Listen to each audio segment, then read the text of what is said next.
پوری کائنات کا پالنے والا خالق مالک رازق تنہا یکتا ذات ہے۔ درود و سلام ہو امام الانبیاء امام کائنات جناب محمد رسول اللہ صلی اللہ علیہ وسلم کی ذات اقدس پر، اور بے شمار لا تعداد رحمت نازل فرمائے اللہ رب العالمین صحابہ اکرام رضوان اللہ علیہم اجمعین پر۔ محترم بھائیو، پچھلے خطبات جمعہ سے جو ہمارا ایک موضوع چل رہا ہے کہ انسان پہ موت کا وقت کیسے آتا ہے اور اس کی موت کے وقت کیا کیفیت ہوتی ہے، یہ سب ہم رسول اللہ صلی اللہ علیہ وسلم کے فرامین سے سن چکے ہیں۔ اور موت کے وقت ایک گناہ گار کی کیا پکار ہوتی ہے اور ایک نیکوکار بندے کی کیا پکار ہوتی ہے، اور مرنے کے فوراً بعد اس کے ساتھ کیا کیا معاملات پیش آتے ہیں، یہ سب باتیں جناب محمد الرسول اللہ صلی اللہ علیہ وسلم کے فرامین سے ہمیں واضح طور پہ ملتی ہیں کہ جب انسان دنیا میں زندگی گزار رہا ہوتا ہے تو سب سے پہلی چیز تو یہ کہ اسے کوئی پتہ نہیں کب یہ امتحان شروع ہو جائے۔ اس لیے کوئی بندہ یہ نہ سوچے کہ ابھی میرے پاس 10 سال باقی ہیں یا میرے پاس 20 سال 30 سال اتنا عرصہ بھی موجود ہے، میں تیاری کر لیتا ہوں، تو کوئی یہ نہ سوچے، بلکہ یہ احادیث قرآن کی آیات اور یہ رب کا پیغام تو انسان کو جیسے ہی ملتا ہے اسے چاہیے فوراً اس پر عمل شروع کر دے، اس میں تاخیر کی کوئی گنجائش نہیں ہے۔ اور گنجائش کیوں نہیں ہے؟ کیونکہ وَلَن يُؤَخِّرَ اللَّهُ نَفْسًا إِذَا جَاءَ أَجَلُهَا، اللہ تو مؤخر نہیں کرے گا موت کا وقت جب کسی کا آ گیا، تو جب کسی کا ٹائم آ جائے گا تو پھر اللہ تعالیٰ نے مزید مہلت نہیں دینی۔ اس لیے ہر انسان کو یہ چاہیے جیسے ہی اسے پیغام ملا ہے رب کی پکڑ کا، رب کے عذاب کا، تو اسے چاہیے فوراً اپنے لیے آخرت کی تیاری شروع کرے۔ اور دوسری چیز، جب موت کا وقت آ جاتا ہے اس وقت جناب محمد رسول اللہ صلی اللہ علیہ وسلم کا واضح فرمان، ایک لمبی حدیث جو میں نے ادھوری چھوڑ دی تھی کیونکہ بہت زیادہ لمبی تھی، وہ اب بھی میں صرف مختصراً اس کی چند باتیں، وہ اس لیے کہ اس میں ساری باتیں آ جاتی ہیں یہ موت کے متعلق جب انسان پہ موت کا وقت آتا ہے۔ چونکہ جمعے کا جو وقت ہوتا ہے وہ مختصر ہوتا ہے، اس لیے ہر بات کو مکمل طور پہ بیان کرنا ممکن ہی نہیں ہے، تو کوشش یہ ہوتی ہے کہ بات سمجھ آ جائے۔ وہ جناب محمد رسول اللہ صلی اللہ علیہ وسلم کی مسند احمد کی وہ بالکل صحیح حدیث ہے کہ صحابہ کرام رضوان اللہ علیہم اجمعین فرماتے ہیں، ہم محمد رسول اللہ صلی اللہ علیہ وسلم کے ساتھ قبرستان میں موجود تھے، ایک انصاری صحابی کا جنازہ تھا،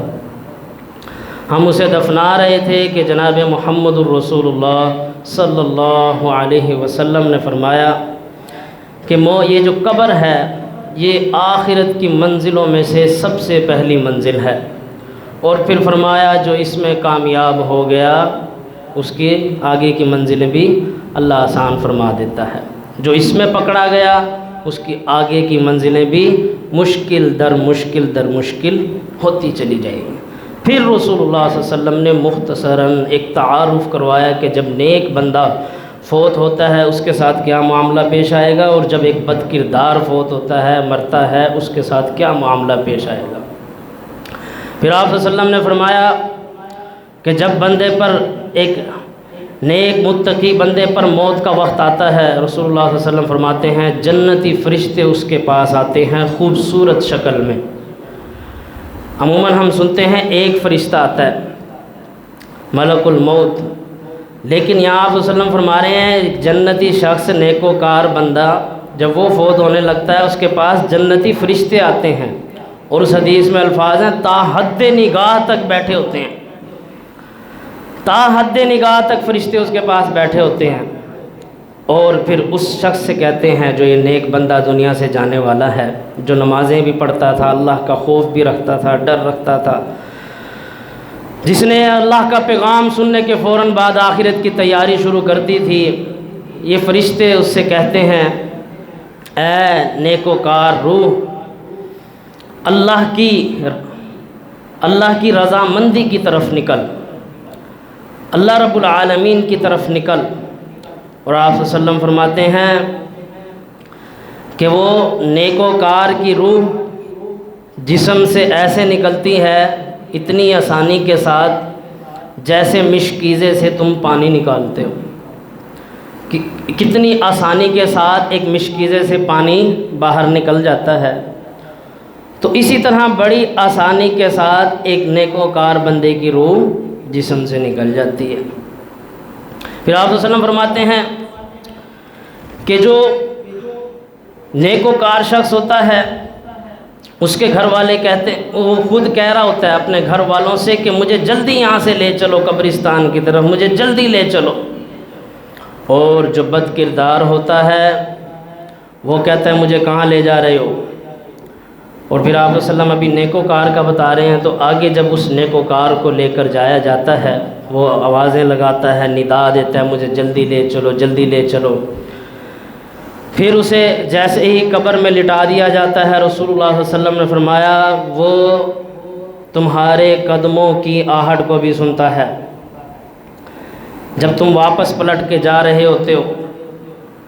تو بد کردار شخص کہتا ہے جس نے دنیا کو سب کچھ سمجھا تھا کہ تم مجھے کہاں چھوڑ کے جا رہے ہو، کس کے حوالے کر کے جا رہے ہو، میری دنیا میرا مال۔ نیکوکار شخص اس کی آخرت کی منزل شروع ہوتی ہے۔ آپ صلی اللہ علیہ وسلم فرماتے ہیں پھر فرشتے دیر نہیں کرتے اس کی روح کو لیتے ہیں، اسے لیتے ہیں اور اسے آسمانوں کی طرف اٹھا کے چل پڑتے ہیں، اور جہاں سے بھی وہ گزرتے ہیں فرشتوں کو، مزید جو فرشتے آسمان کے فرشتے ہیں انہیں خوشبو آتی ہے۔ کیوں؟ کیونکہ آپ صلی اللہ علیہ وسلم فرماتے ہیں جب اس کی روح نکالنے کے لیے جنتی فرشتے آئے تھے، اس کے لیے جنتی لباس بھی لے کر آئے تھے، جنت کی خوشبو بھی لے کر آئے تھے، تو جنت کی خوشبو بھی اسے لگائی جاتی ہے، جنتی لباس بھی اسے پہنایا جاتا ہے۔ پھر اس کو آسمانوں کی طرف بلند کیا جاتا ہے، اور پہلے آسمان کے فرشتے پوچھتے ہیں، کیونکہ ہر آسمان کے دروازے ہیں، اور آپ کو پتہ ہے آج کل تو اس چیز پہ بڑی تحقیقات ہو رہی ہیں کہ واقعتاً آج سائنسدان بھی ماننے کو مجبور ہیں کہ کوئی نہ کوئی آسمان میں دروازے ضرور موجود ہیں۔ جب ایسے واقعات ہوئے جو ان کی عقل سے بالا تر تھے تو مجبور ہو گئے کہ کوئی نہ کوئی دروازے لازمی ہیں، اور وہ ایسے دروازے ہیں کہ پتہ نہیں چلتا، ہزاروں سال کا سفر انسان طے کر جاتا ہے۔ جیسے ابھی کئی ہزار سالوں کے بعد بلیک ہول دریافت کیا ہے سائنسدانوں نے کچھ عرصہ پہلے ہی۔ وہ بلیک ہول کیا ہے؟ اندھیرا ہی اندھیرا، کوئی ستارہ، کوئی سورج، کوئی روشنی، کوئی چیز ایک مرتبہ اس کے ارد گرد آئی تو اس کے بعد دوبارہ وہ چیز کبھی نظر نہیں آئے گی، ختم۔ اتنا بڑا بلیک ہول ہے، وہ اتنا بڑا ہے کہ ہمارا سورج بھی کچھ نہیں، جو ہماری زمین سے بھی 13 لاکھ گنا بڑا ہے۔ تو آسمان کے دروازے ہیں، اور اللہ نے اس زمین پر اپنے نیک بندوں کو وہ دروازے دکھائے بھی ہیں جو اللہ کے پیغمبر ہیں، اور اتنے قریب دکھائے ہیں جیسے بالکل ایسے دوری پر ہیں، ایک ہاتھ کی، اتنے قریب دکھائے ہیں۔ آپ صلی اللہ علیہ وسلم نے جنت اتنے قریب دیکھی ہے، ایک ہاتھ کی دوری پر۔ صحیح بخاری میں آتا ہے آپ صلی اللہ علیہ وسلم نماز پڑھا رہے تھے، نماز پڑھاتے ہوئے آپ صلی اللہ علیہ وسلم ایسے آگے بڑھے ہاتھ سے پکڑنے کے لیے، ہاتھ کا اشارہ کر کے، اور پھر ہاتھ پیچھے کر کے دوبارہ جس جگہ کھڑے ہو کے نماز پڑھا رہے تھے ادھر پیچھے ہو گئے اور نماز مکمل کر لی۔ صحابہ نے سوال کیا اللہ کے رسول صلی اللہ علیہ وسلم آپ نے نماز میں یہ کیا عمل کیا، ہاتھ کو آگے بڑھایا جیسے کچھ چیز آپ پکڑ رہے ہیں؟ رسول اللہ صلی اللہ علیہ وسلم نے فرمایا اللہ نے مجھے جنت کے انگور دکھائے تھے، اور آپ صلی اللہ علیہ وسلم نے فرمایا میں ان انگوروں کو دیکھ کر اتنا خوش ہوا اور میرا دل کیا کہ میں انہیں ابھی توڑ کے کھا لوں۔ اور پھر آپ صلی اللہ علیہ وسلم نے فرمایا اب یہ ناممکن بات نہیں تھی، یہ کوئی عکس بھی نہیں تھا، یہ کوئی سایہ بھی نہیں تھا۔ آپ صلی اللہ علیہ وسلم کے الفاظ سنیے، آپ نے فرمایا اگر وہ میں توڑ لیتا انگور، یعنی وہ حقیقی انگور تھے، آپ کی آنکھوں کے بالکل سامنے تھے، آپ نے فرمایا اگر میں وہ انگور توڑ لیتا تم ساری زندگی بھی کھاتے رہتے، وہ انگور ختم نہ ہوتے۔ کیوں؟ کیونکہ جنت کی نعمتوں کو فنا نہیں ہے۔ تو بہرحال آپ صلی اللہ علیہ وسلم نے مرنے والے جو نیک بندہ ہے اس کے بارے میں فرمایا کہ اسے جنتی لباس پہنایا جاتا ہے، جنتی خوشبو لگائی جاتی ہے، اور پھر اسے آسمانوں کی طرف لے جایا جاتا ہے۔ تو پہلے آسمان کے فرشتے پوچھتے ہیں یہ کون ہے، بتایا جاتا ہے یہ فلاں ابن فلاں ہیں، فلاں ابن، اس کے والد کا نام لیا جاتا ہے، اس کا نام لیا جاتا ہے، یہ فلاں ابن فلاں۔ تو فرشتے کہتے ہیں بڑی ہی پیاری خوشبو ہے اور مبارک ہو اسے، اور پھر اس کے لیے پہلے آسمان کا دروازہ کھول دیا جاتا ہے۔ اور یہ آسمان کے دروازے بھی انتہائی محفوظ ہیں، اللہ کے حفاظت کرنے والے فرشتے موجود ہوتے ہیں ان آسمانوں پر۔ اور یہ آسمانوں کا علم ایک الگ ہی علم ہے، جو آسمانوں کی طرف تحقیق کرنا شروع کرتا ہے پھر وہ زمین کی طرف واپس نہیں لوٹتا، زمین تو پھر اسے ایک نقطہ نظر آتی ہے۔ تو جب اسے پہلے آسمان سے گزار دیا جاتا ہے دوسرے آسمان پر بھی اس کے ساتھ یہی معاملہ، ساتوں آسمانوں پر یہی معاملہ ہوتا ہے، آخر کار اسے اللہ رب العالمین کی بارگاہ میں پیش کیا جاتا ہے۔ اللہ فرماتا ہے اسے میرے نیکوکار بندوں میں لکھ دو، اسے جنتی لوگوں میں نیکوکار بندوں میں لکھ دیا جاتا ہے، اور پھر اسے کہا جاتا ہے کہ اب اسے لے جاؤ، فرشتوں کو کہا جاتا ہے اب اسے لے جاؤ اور اسے قبر میں لٹا دو، اب اس سے حساب و کتاب ہوگا آخرت کے دن، تب تک یہ اپنی قبر میں آرام کرے گا۔ اسے واپس قبر میں لایا جاتا ہے، اس کے جسم میں اسے واپس داخل کر دیا جاتا ہے، اس کی روح کو، اور پھر اس کے بعد اس کے ساتھ سوال و جواب کے معاملات ہوتے ہیں۔ یہ مختصراً میں اس لیے بتا رہا ہوں کیونکہ میں ڈیٹیل میں یہ ساری احادیث سنا چکا ہوں۔ سوال و جواب ہوتے ہیں، اور پھر ایک نیکوکار شکل میں، ایک خوبصورت شکل میں، بڑا ہی دل کو بھانے والی شکل میں ایک شخص آتا ہے، اور وہ کہتا ہے جو فوت ہونے والا ہے کہ تو کون ہے جو میرے پاس آیا ہے؟ وہ کہتا ہے میں تیرے نیک اعمال ہوں، خوبصورت اعمال ہوں جو تو نے دنیا میں کمائے تھے، تیرا راتوں کو جاگنا، تیرا نماز کو ادا کرنا، تیرا اللہ سے ڈرنا، وہ سارے نیک اعمال ہوں میں تیرے، اور تجھے جنت کی خوشخبری دینے آیا ہوں۔ اور پھر اللہ رب العالمین کی طرف سے اس شخص کے لیے جنت کی کھڑکیوں کو کھول دیا جاتا ہے، اور پہلے اسے جہنم دکھائی جاتی ہے۔ آپ صلی اللہ علیہ وسلم فرماتے ہیں پہلے اسے جہنم دکھائی جاتی ہے، اور اسے کہا جاتا ہے اگر تو نیک اعمال نہ کرتا تو آج تجھے یہاں جہنم میں ڈال دیا جاتا۔ آپ صلی اللہ علیہ وسلم نے وہاں ایسی کوئی بات نہیں کی کہ اگر فلاں بندہ تیری سفارش نہ کرتا، اگر تو فلاں بابے کو یا پیر کو نہ پکڑتا، آپ صلی اللہ علیہ وسلم نے وہاں ایسی کوئی بات نہیں کی کہ فلاں کا اگر پلو پکڑ کے نہ آیا ہوتا تو تیرے لیے جہنم ہوتی، نہیں، بلکہ آپ نے فرمایا اگر تو نے نیک اعمال نہ کیے ہوتے اللہ کی رضا والے تو تیرا ٹھکانہ یہ جہنم ہوتا، لیکن تو نے رب کی رضا والے اعمال کیے لہٰذا تیرا ٹھکانہ یہ جنت ہے۔ جنت اور جہنم اسے دکھائی جاتی ہے، اور پھر اس کے بعد اسے کہہ دیا جاتا ہے کہ پہلی رات کی دلہن کی طرح سو جا پرسکون ہو کر، پھر اسے اٹھایا جائے گا آخرت کے دن۔ لیکن جو میں نے ایک بات بتائی تھی کہ قبر ایک بار سکیڑتی ضرور ہے، وہ معاملہ ہر کسی کے ساتھ لازمی ہوتا ہے، کیونکہ آپ صلی اللہ علیہ وسلم نے حضرت سعد بن معاذ رضی اللہ عنہ کی جب شہادت ہوئی انہیں دیکھ کر فرمایا کہ اگر کوئی قبر کے عذاب سے بچ سکتا تو یہ سعد بن معاذ بچ جاتے رضی اللہ عنہ۔ پھر آپ نے فرمایا لیکن سعد کو بھی ایک بار قبر نے خوب اچھی طرح سکیڑا ہے، اس کے لیے جمع ہوئی ہے، اکٹھی ہوئی ہے، لیکن اس کے بعد پھر قبر کی زندگی آگے شروع ہو جاتی ہے۔ اب یہ جو قبر کی زندگی ہے نا، یہ بھی ایک باقاعدہ مستقل اور مسلسل ایک زندگی ہے۔ یعنی ایسا نہیں ہے بس قبر میں گئے، حساب و کتاب، سوال و جواب اور معاملہ ختم، نہیں،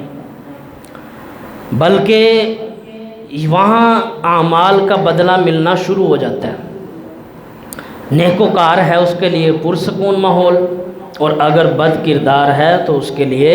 ہو سکتا ہے کہ صبح و شام عذاب ہو۔ وہ باقاعدہ ایک زندگی ہے۔ مرنے کے بعد کی زندگی کا آج ہم نے اس کے بارے میں بات کرنی ہے کہ قبر میں جانے کے بعد انسان کے ساتھ کیا معاملہ ہوگا۔ اب ایک نیکوکار بندہ وہ تو پرسکون ہو کر سو گیا، اب اللہ نے اسے کہا تو پہلی رات کی دلہن کی طرح سو جا، جیسے وہ بے فکر ہو کے پرسکون ہو کر سوتی ہے، اس طرح اللہ نے ایک مثال بیان فرمائی ہے کہ پہلی رات کی دلہن کی طرح سو جا۔ تو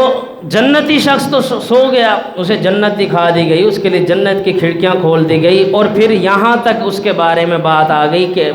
آخری الفاظ جو اس شخص کے آئے ہیں نیکوکار بندے کے، وہ یہ کہے گا، اے اللہ جلدی قیامت قائم کر، اے اللہ جلدی یہ سارا معاملہ ختم ہو، دنیا فنا ہو جائے، قیامت کو قائم کر تاکہ میں اپنے اصل ٹھکانے پہ پہنچوں، یعنی جنت کا دروازہ کھولوں اور جنت میں داخل ہو جاؤں۔ یہ اس کے الفاظ ہوں گے، اے اللہ تو جلدی قیامت قائم کر۔ دوسری طرف بد کردار کیا کہہ رہا ہوگا، اے اللہ قیامت کبھی قائم نہ کرنا، حساب و کتاب کا دن کبھی قائم نہ کرنا۔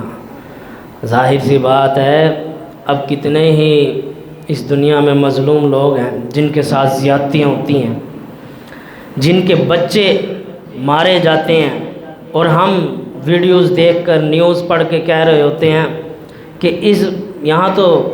فلاں بھی کرپٹ ہے، فلاں بھی کرپٹ ہے، فلاں بھی کرپٹ ہے، ان کو عدل کہاں سے ملے گا، انہیں انصاف دینے والا کون ہے؟ وہ انصاف کا دن قائم اب ہونے جا رہا ہے، سب مظلوم کہیں گے، اے اللہ قیامت قائم کر، ہم لیں حساب۔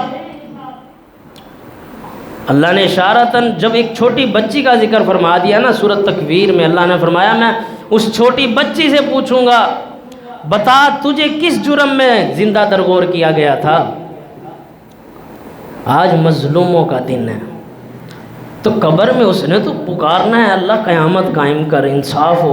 جو میں نے دنیا کی زندگی میں ظلم و ستم اور زیادتیاں سہی ہیں، آج میں نے ایک ایک سے حساب لینا ہے، ہر زیادتی کے بدلے نیکیاں لینی ہیں۔ اور بدکار شخص کہے گا، اے اللہ قیامت کو قائم نہ کرنا، کیوں؟ کیونکہ اس کے سامنے اس کے سارے برے اعمال گردش کر رہے ہوتے ہیں، اس کی نظروں کے سامنے موجود ہوتے ہیں کہ میں کس کس عمل کا حساب دوں گا۔ اب کچھ برے اعمال ایسے ہیں، ان کا عذاب قیامت کے دن تو ہوگا ہی ہوگا حساب و کتاب کے بعد،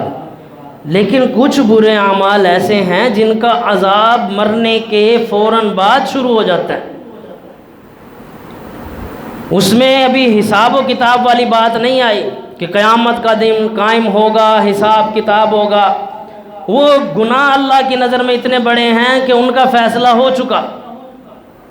کیونکہ اللہ نے پہلے ہی واضح کر کے بتا دیا، یہ کام کرو گے تو تمہیں یہ عذاب ہوگا اور فوراً بعد ہوگا۔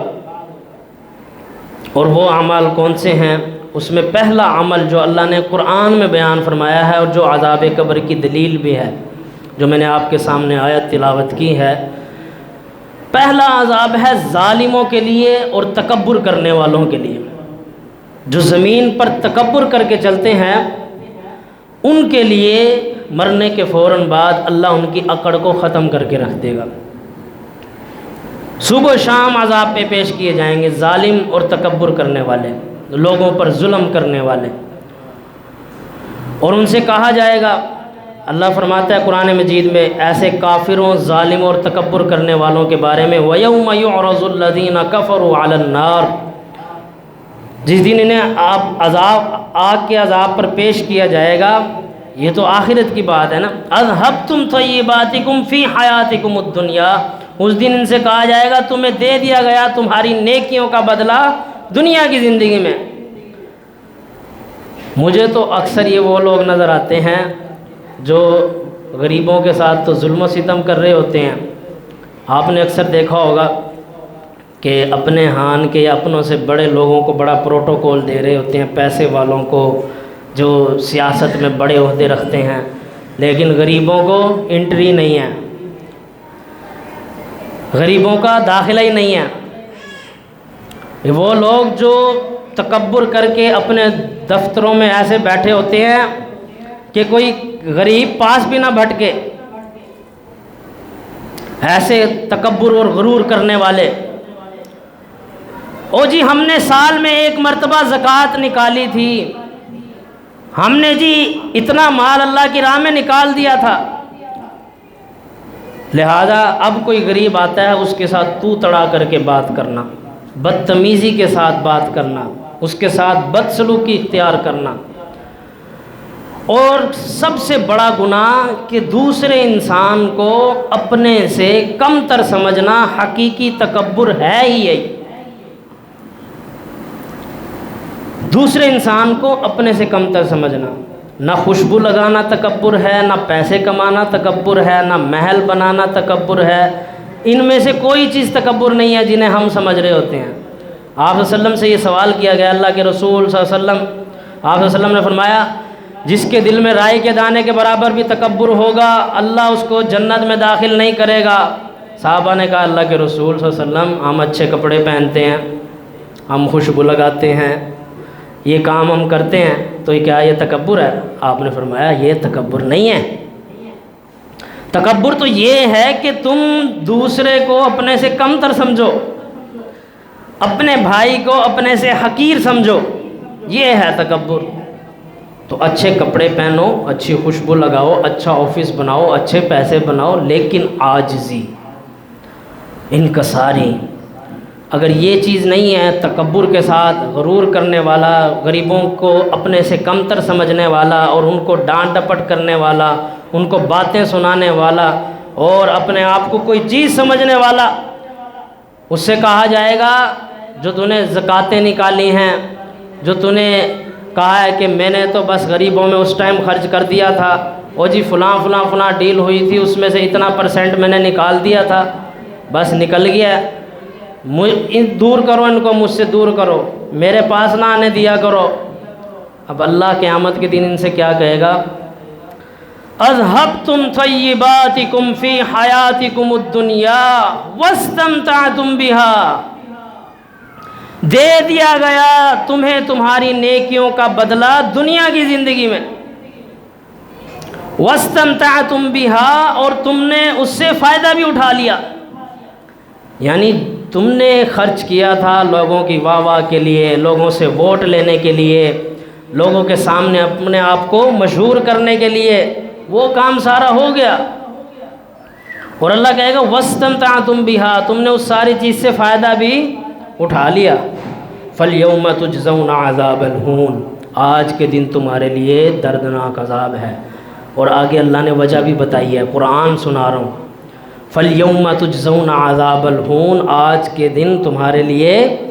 دردناک عذاب ہے، بِمَا كُنْتُمْ تَسْتَكْبِرُونَ فِي الْأَرْضِ، اس وجہ سے کہ تم اللہ کی زمین پہ تکبر کی چال چلا کرتے تھے، تکبر کیا کرتے تھے۔ شلوار ٹخنوں سے نیچے لٹک رہی ہے، چودھری صاحب آ رہے ہیں، سائیڈ پہ ہو جاؤ۔ یہ چودھری صاحب، وڈیرا صاحب، بڑے صاحب، تکبر کرنے والے، غرور کرنے والے، شلواریں ٹخنوں سے نیچے لٹکانے والے، دوسروں کو اپنے سے کم تر سمجھنے والے، قیامت کے دن یہ حال ہوگا ان کا، یہ حشر ہوگا۔ اللہ کا قرآن یہ کہتا ہے۔ تو یہ وہ لوگ ہیں، پہلا شخص یہ ہے جو مرنے کے بعد ہی اب قیامت کا انتظار نہیں ہوگا، ان کو صبح و شام اللہ فرماتا ہے ظالموں کو عذاب پر پیش کیا جاتا ہے۔ فرعون کا مسئلہ کیا تھا؟ اپنے آپ کو خدا ماننا، یہی تو تکبر تھا، اپنے آپ کو سب سے بڑا ماننا۔ تو جو بھی بندوں کو حقیر سمجھ کے خود کو بڑا سمجھے اور کئی دل میں آپ صلی اللہ علیہ وسلم نے تو فرما دیا رائی کے دانے کے برابر بھی، مسلمان کافر کی تو آپ نے بات ہی نہیں کی، آپ نے فرمایا رائی کے دانے کے برابر، ایک ذرہ برابر بھی تکبر ہوا۔ اس کا مطلب ہے یہ بنیادی چیز ہے۔ اب اس لائن کو جو کراس کرتا ہے نا کہ عاجزی اختیار نہ کرے، تکبر آ جائے، غرور آ جائے، اپنے حسن کو لے کر، اپنے پیسوں کو لے کر، اپنی دولت کو لے کر، اپنے گھر کو لے کر یا اپنی سیاسی رتبے کو لے کر، ان میں سے کسی ایک چیز کو بھی لے کر وہ اپنے آپ کو سمجھتا ہے کہ میں کوئی شے ہوں، میں دوسروں سے کوئی بڑی چیز ہوں، تو سمجھ لے وہاں سے اس کی بربادی شروع ہوگی۔ آپ صلی اللہ علیہ وسلم کے پاس سب کچھ تھا، ہمیں 4 بیویوں کی اجازت ہے، 4 شادیوں کی، آپ کی شادیاں بھی 4 سے زیادہ۔ مکے میں کوئی ایسا بندہ نہیں جسے ہر چیز کی آفر ہوئی ہو، آپ صلی اللہ علیہ وسلم کو دولت، شہرت، بادشاہت، ان ساری چیزوں کی آفر ہوئی اور بڑے بڑے سرداروں نے دی، یہاں سے بھی رتبہ بلند ہے۔ آپ صلی اللہ علیہ وسلم نے ان لوگوں کو قرآن سکھایا جو لکھنا پڑھنا ہی نہیں جانتے تھے، یہاں سے بھی آپ کو رتبہ ملا۔ آپ نے پورے عرب میں اسلام پھیلایا، اور آج بھی ایک عیسائی نے کتاب لکھی کامیاب ترین لوگوں کے بارے میں، اول نمبر پر وہ عیسائی کتاب لکھنے والا، اس نے کہا میں یہ لکھنے پر مجبور ہوں کہ کامیاب ترین شخص اگر اس دنیا میں کوئی گزرا ہے تو وہ پرافٹ محمد ہیں صلی اللہ علیہ وسلم، کہ اتنے کم وقت میں اتنی کامیابیاں حاصل کر لینا، پورے عرب کو اسلام کی طرف راغب کرنا، اور چند لوگوں کے ساتھ بھی بڑے بڑے شہنشاہوں کو، رومن اور پرشین امپائر کے بڑے بڑوں کو خط بھیجنا، اتنا کچھ ہونے کے بعد بھی رسول اللہ صلی اللہ علیہ وسلم کی عاجزی کیا ہے؟ سجدے کی حالت میں ہیں، حسن و حسین چڑھ رہے ہیں آپ صلی اللہ علیہ وسلم کی کمر کے اوپر، آپ کے کندھوں پر، آپ جمعہ پڑھا رہے ہیں، حسن و حسین کو دیکھا، صحیح بخاری میں آتا ہے، نیچے گرے، جمعہ چھوڑ کر انہیں اٹھانے کے لیے چلے گئے۔ پھر فرمایا اولاد تو بندے کے لیے آزمائش ہوتی ہے، حسن کو ایک طرف بٹھایا، حسین کو ایک طرف بٹھایا، یہ عاجزی کا سبق دیا۔ ایک عورت فوت ہو گئی مسجد کی صفائی کرنے والی، صحابہ نے بنا پوچھے دفنا دیا، آپ نے فرمایا تم نے مجھے کیوں نہیں بتایا، چلو مجھے اس کی قبر پہ لے کے چلو، صحابہ کو ساتھ لیا، اس کی قبر پہ گئے، جنازہ پڑھایا۔ اور کوئی انصاری صحابی فوت ہو رہا ہے، غریب ہے، امیر ہے، گورا ہے، کالا ہے، کوئی بھی ہے، اس کے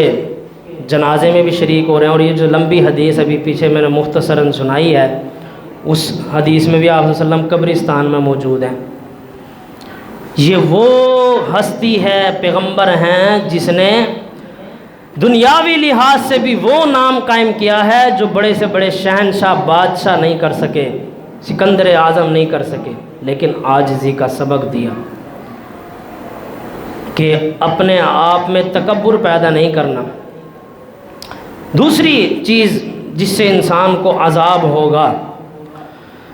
مرنے کے فوراً بعد ہی،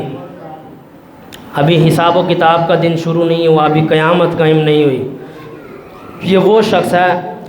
یہ حضرت ابن عباس رضی اللہ عنہ روایت کرتے ہیں، رسول اللہ صلی اللہ علیہ وسلم 2 قبروں کے پاس سے گزرے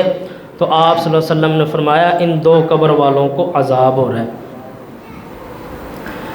ان قبر میں ہی عذاب شروع ہو چکا ہے، اور عذاب باقاعدہ ان کو دیا جا رہا ہے۔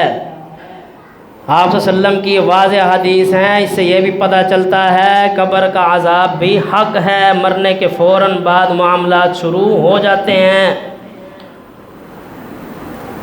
اور پہلا شخص آپ صلی اللہ علیہ وسلم نے فرمایا اسے جو عذاب دیا جا رہا ہے، آپ نے فرمایا کوئی بڑے گناہوں کی وجہ سے انہیں عذاب نہیں ہو رہا، یہ بھی آپ نے فرمایا کوئی بڑے گناہوں کی وجہ سے نہیں، بلکہ آپ نے فرمایا ایک کی کوتاہی یہ تھی کہ وہ پیشاب کے چھینٹوں سے نہیں بچتا تھا، ناپاک رہتا تھا۔ اب جو پیشاب کے چھینٹوں سے نہیں بچ رہا، اس کا وضو گیا، اس کی نماز گئی، جس کو اپنے پاکی ناپاکی کا خیال نہیں ہے، وہ کیا نماز اس نے پڑھنی ہے، کیا اس نے وضو کرنا ہے، یا کیا اللہ سے اس نے لو لگانی ہے، کہنے کو یہ چھوٹی سی بات ہے پیشاب کے چھینٹوں سے نہیں بچتا، لیکن اس کی گہرائی کو سمجھیے کہ جو پیشاب کے چھینٹوں سے نہیں بچ رہا، جو اپنی پاکی ناپاکی کا خیال نہیں کر رہا، وہ لوگوں کا کیا خیال کرے گا؟ وہ رب کی ذات کے گھر کا کیا خیال کرے گا؟ جو اپنی پاکی ناپاکی کا نہیں خیال کر رہا، اس کی نمازیں کہاں گئی؟ وہ اپنی نمازوں کا کیا خیال کرے گا؟ نماز کا تو مقصد ہی پاکیزگی ہے۔ رسول اللہ صلی اللہ علیہ وسلم نے واضح فرمایا، صحابہ کو مثال دی، تمہارے دروازے پہ نہر بہہ رہی ہو اور اس میں تم 5 مرتبہ ڈیلی غسل کرو، تمہارے جسم پہ کوئی میل کچیل رہے گی؟ یہ حدیث ہمیں بتاتی ہے نماز کا مقصد ہی پاکیزگی ہے، طہارت ہے، اپنے آپ کو صاف ستھرا رکھنا ہے۔ صحابہ نے کہا نہیں یا اللہ کے رسول، ہمارے دروازے پہ نہر بہہ رہی ہو، ہم 5 مرتبہ اس میں نہائیں، کبھی بھی میل کچیل باقی نہیں رہے گی۔ آپ نے فرمایا یہی مثال 5 نمازوں کی ہے۔ جب تم باقاعدگی سے 5 نمازیں پڑھتے ہو تو اللہ تمہارے لیے کوئی بھی گناہ باقی نہیں چھوڑتا، تمہارے سارے صغیرہ گناہوں کو اللہ معاف فرما دیتا ہے، اللہ تمہیں پاک کر دیتا ہے۔ تو وضو سے انسان کا جسم پاک ہو جاتا ہے، پھر یہی پاکیزگی ہے۔ اب جو پیشاب کے چھینٹوں سے نہیں بچ رہا، اس نے وضو میں کیا خیال کرنا ہے؟ وضو کرتے ہوئے آپ صلی اللہ علیہ وسلم نے حضرت ابو ہریرہ رضی اللہ عنہ کو ایک صحابی نے دیکھا کہ وہ اپنی کونیوں سے بھی اوپر تک اپنی بازوؤں کو دھوتے ہیں۔ تو پھر حضرت ابو ہریرہ رضی اللہ عنہ نے بتائی اس کی وجہ، فرماتے ہیں کہ میں نے رسول اللہ صلی اللہ علیہ وسلم کو فرماتے ہوئے سنا تھا کہ جو شخص اپنے اعضائے وضو کو بہت اچھی طرح دھوتا ہے، کل قیامت کے دن جہاں تک اس نے دھوئے ہوں گے اتنے اعضاء اس کے چمک رہے ہوں گے۔ تو ابو ہریرہ کہتے ہیں میں اس لیے اپنی کونیوں سے بھی اوپر تک دھوتا ہوں کہ میری بازویں اوپر تک چمکیں۔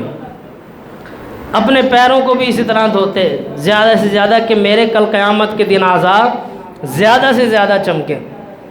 یہ تھے پختہ ایمان رکھنے والے لوگ، پاکیزگی کا خیال رکھنے والے لوگ۔